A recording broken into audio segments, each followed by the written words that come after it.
Back to ABC 7 at 4, I'm Nicole Gomez. Well, the 2024 Beautillion from Boyhood to Manhood ceremony is just around the corner.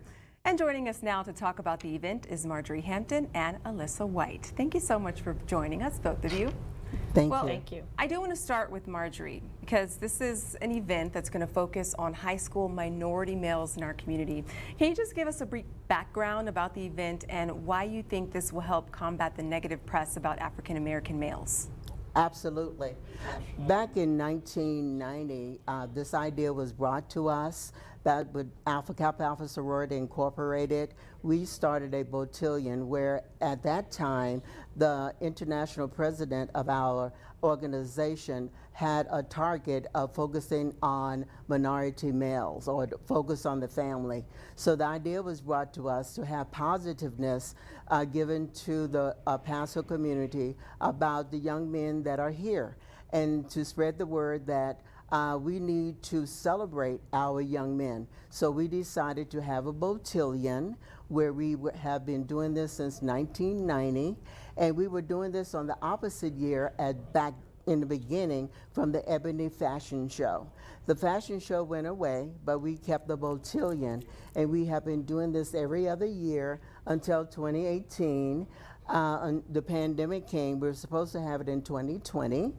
But due to the pandemic, we weren't able to have it. So now we're trying to get it back on track and reintroducing the Beautillion back to the El Paso community. I remember the Ebony Fashion Show too. That was amazing. Well, these young men represent the El Paso community. So why do you think El Paso plays a role in kind of shaping these young men? Marjorie. Or either one of you can answer.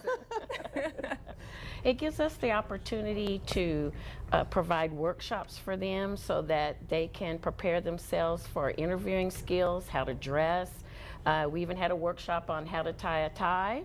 Also, the law enforcement comes to speak to the young men on how they are the appropriate protocol if they were to be stopped by the police. And also just planning for life. The camaraderie, working together with other young men from the different high schools in the area gives them the opportunity to form friendships and to be like a family even after the Beautillion takes place. Well, how are these men selected, these young men selected? Actually, we solicit applications to the various high schools, to the churches, and they complete the application, and then we review those.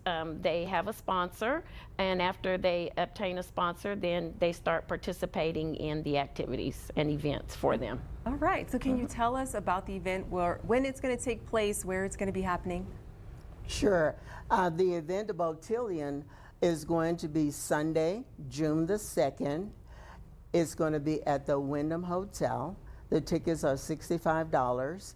You may purchase the tickets by Eventbrite, or you may ask any member of the Alpha Kappa Alpha Sorority Incorporated, Eta Pi Omega chapter members, as well as the Eta Pi Omega, Ellery Brotherton Education Community Foundation members. We're kind of one and the same, and we're trying to do the same thing to raise money for scholarships, and the scholarships are going to be presented on the second Sunday in June at Community Baptist Church, where all of the D9 organization, fraternities and sororities come together, and we give out scholarship to the deserving graduating high school seniors. Okay, well, I have a son, and I know the time will come where he's going to transition into manhood, so I think this is amazing what you all are doing, and I want to thank you for joining us, for telling us about this event. Well, thank you for having us. Thank you for having us. We'll be waiting for your son. Oh, yes, definitely. He's coming. Thank you. Well, let's take a